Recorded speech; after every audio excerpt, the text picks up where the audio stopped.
ആദ്യമായി അമ്മയ്ക്കും തിരുകുമാരനും കോടാനുകോടി നന്ദി പറഞ്ഞുകൊണ്ട് ഞാൻ തുടങ്ങുന്നു. എനിക്ക് 10 വർഷമായി ശ്വാസം മുട്ടലിൻ്റെ പ്രയാസം ഉണ്ടായിരുന്നു. അത് ഇവിടെ വന്ന് ഞാൻ ഉടമ്പടി എടുത്ത് അപ്പോൾ തന്നെ നരമ്പിൽ ഞാൻ എല്ലാ ദിവസവും ഒരാഴ്ചയിൽ 2 ദിവസമെങ്കിലും ജോലിക്ക് പോകുമ്പോൾ നരമ്പിൽ ഇഞ്ചക്ഷൻ എടുത്തിട്ടാണ് ഞാൻ ജോലിക്ക് പോകുന്നത്. അങ്ങനെ ഇവിടെ വന്ന് പ്രാർത്ഥിച്ച് അതെനിക്ക് അപ്പോൾ തന്നെ പൂർണ്ണമായും മാറി. അതുപോലെ ഞാൻ ഉടമ്പടി എടുക്കും മുമ്പേ ഞാൻ 2 പ്രാവശ്യം ഇവിടെ വന്ന് ഇരുന്ന് എനിക്ക് എന്താണ് പ്രാർത്ഥിക്കുന്നത്, ഞാൻ ഹിന്ദുവാണ്, എനിക്ക് എന്താണ് പ്രാർത്ഥിക്കണമെന്ന് അറിഞ്ഞുകൂടാ. അതുകൊണ്ട് ഞാൻ എല്ലാം മനസ്സിലാക്കിയിട്ട് ഉടമ്പടിയുടെ കാര്യങ്ങൾ മനസ്സിലാക്കിയിട്ട് ഉടമ്പടി എടുക്കാമെന്ന് വിചാരിച്ചാണ് ഞാൻ ഇവിടെ വന്നത്. എൻ്റെ ചേച്ചിയുടെ മകളാണ്, മാമി വരണം, മാമിയുടെ എല്ലാ പ്രയാസങ്ങളും മാറും എന്ന് പറഞ്ഞ് എന്നെ വിളിച്ചുകൊണ്ട് വന്നു.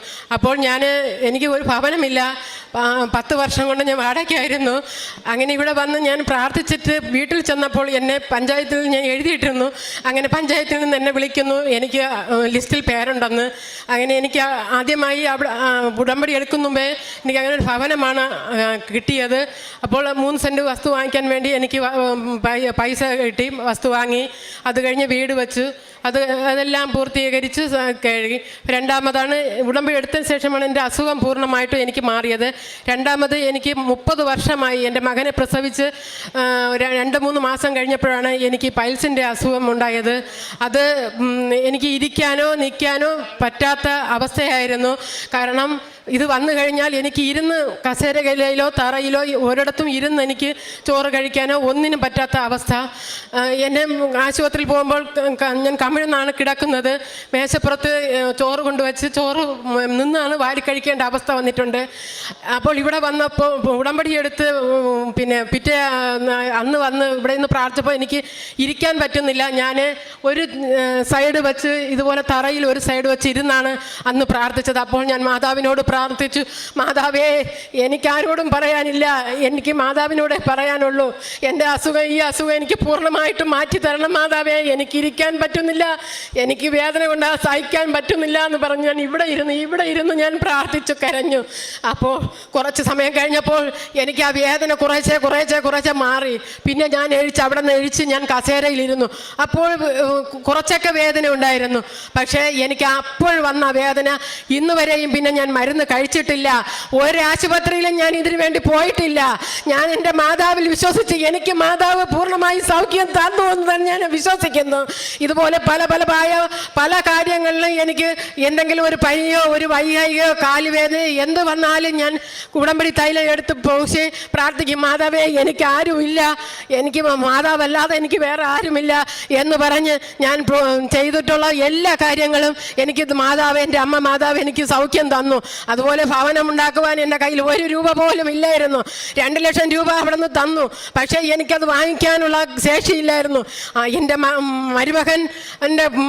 മരുമകനാണ് എനിക്ക് എല്ലാ സഹായങ്ങളും ചെയ്ത് എനിക്കൊരു ഭവനം പൂർത്തീകരിച്ച് എൻ്റെ മാതാവിനോട് ഞാൻ ചോദിച്ചത് ഒരു ചെറ്റക്കുടിലാണ് ചോദിച്ചത്, കയറി കിടക്കാൻ എനിക്ക് ഇടമില്ലാതെ. പക്ഷേ എനിക്ക് എൻ്റെ മാതാവ് എനിക്ക് സ്വർഗം പോലത്തെ ഒരു വീട് എനിക്ക് തന്നു. മാതാവിന് കോടാനുകോടി നന്ദി.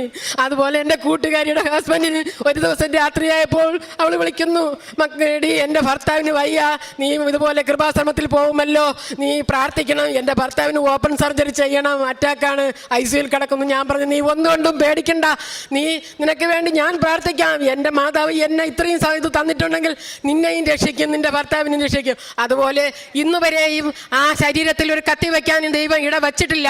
എഴിച്ച് നടക്കാതെ ICUയിൽ കിടന്ന മനുഷ്യൻ ഇപ്പോൾ എഴിച്ച് ജോലിക്ക് പോകുന്നു. ആ കുടുംബം അങ്ങനെ സുരക്ഷിതമായി പോകുന്നു. അങ്ങനെ ഒരുപാട് ഒത്തിരി നന്ദികൾ ദൈവം എനിക്ക് തന്നിട്ടുണ്ട്. കാരുണ്യ പ്രവർത്തനങ്ങൾ ഞാൻ ആശുപത്രി സന്ദർശനം നടത്തും, ഭക്ഷണം കൊണ്ട് കൊടുക്കും, വീടുകളിൽ രോഗികളുണ്ടെങ്കിൽ അവിടെ പോവും, ഓരോരുത്തരെയും സമാധാനപ്പെടുത്തി പ്രാർത്ഥിച്ച് എല്ലാവർക്കും സമാധാനങ്ങൾ കൊടുക്കും, എല്ലാം ചെയ്യുന്നുണ്ട്. പ്രിയമുള്ളവരെ, ശ്രീകല എന്ന സഹോദരിയാണ് നമ്മളോട് സാക്ഷ്യം പങ്കുവച്ചത്. ഈ സഹോദരി നമ്മളോട് പറയുകയായിരുന്നു 10 വർഷമായിട്ടുള്ള ആസ്മയുടെ അസുഖം, അതുപോലെ തന്നെ 30 വർഷമായിട്ടുള്ള ഉദരസംബന്ധമായിട്ടുള്ള പൈൽസിൻ്റെ അസുഖം. പ്രിയമുള്ളവരെ, നമുക്ക് മനസ്സിലാകുന്നു ഈ സഹോദരി എത്ര വേദനയോടുകൂടിയാണ് ഈ ആലയത്തിലേക്ക് കടന്നു വന്ന് പ്രാർത്ഥിച്ചതെന്ന്. എങ്ങനെയാണ് പരിശുദ്ധ അമ്മ ഈ സഹോദരിക്ക് സൗഖ്യം നൽകിയതെന്ന്. ഉടമ്പടി നേർച്ച വസ്തുക്കൾ ഉപയോഗിച്ച് പ്രാർത്ഥിച്ചപ്പോൾ, ഉടമ്പടി പ്രാർത്ഥനയിൽ പങ്കുചേർന്നപ്പോൾ, ഉടമ്പടി ധ്യാനത്തിൽ പങ്കുചേർന്നപ്പോൾ പരിശുദ്ധ അമ്മയുടെ വലിയ ശക്തമായിട്ടുള്ള കരം ഈ സഹോദരിക്ക് വേണ്ടിയിട്ട് മധ്യസ്ഥം പ്രാർത്ഥിക്കുകയാണ്. അങ്ങനെ ഈശോയിൽ നിന്ന് വലിയ അനുഗ്രഹങ്ങൾ സ്വീകരിക്കുവാനായിട്ട് ഈ സഹോദരിക്ക് സാധിച്ചു. ഈ സഹോദരി നമ്മളോട് പറഞ്ഞു, ഭവനം ഇല്ലാത്ത അവസ്ഥയിൽ എങ്ങനെയാണ് പരിശുദ്ധ അമ്മ ഇടപെട്ടതെന്ന്, എങ്ങനെയാണ് പരിശുദ്ധ അമ്മയിൽ നിന്ന് അനുഗ്രഹം സ്വീകരിച്ചതിന് ശേഷം മറ്റുള്ളവരോട് പരിശുദ്ധ അമ്മയെക്കുറിച്ച് പറയുവാനായിട്ട് പ്രേക്ഷിത പ്രവർത്തനത്തിലൂടെ അനേകർക്ക് പരിശുദ്ധ അമ്മയെക്കുറിച്ചും ഈശോയെക്കുറിച്ചും പറഞ്ഞു കൊടുക്കുവാനായിട്ട് ഈ സഹോദരിക്ക് സാധിച്ചതെന്ന് ഈ സഹോദരി പറഞ്ഞു. ഈ സഹോദരിയുടെ വിശ്വാസം ഈ സഹോദരിയുടെ സാക്ഷ്യത്തിൽ നിന്ന് പ്രകടമാണ്. അനേകർക്ക് തിരുക്കുമാരനെ കുറിച്ച് പറഞ്ഞു കൊടുക്കുവാനായിട്ട്, പരിശുദ്ധ അമ്മയെക്കുറിച്ച് പറഞ്ഞു കൊടുക്കുവാനായിട്ട്, വിശുദ്ധ ഗ്രന്ഥത്തിൽ ഉറച്ചു വിശ്വസിക്കുവാനായിട്ട്, വചനം വായിക്കുവാനായിട്ട് ഈ സഹോദരിക്ക് അഭിഷേകം ലഭിച്ചത് ഉടമ്പടി പ്രാർത്ഥനയിലൂടെയാണ് എന്ന് ഈ സഹോദരി നമ്മളോട് സാക്ഷ്യപ്പെടുത്തുകയാണ്. ഈ സഹോദരിയോട് ചേർന്ന് ദൈവനാമത്തെ മഹത്വപ്പെടുത്തി ഇരു കരങ്ങളും അടിച്ച് പരിശുദ്ധ അമ്മയ്ക്കും തിരുക്കുമാരനും നമുക്ക് നന്ദി പറയാം.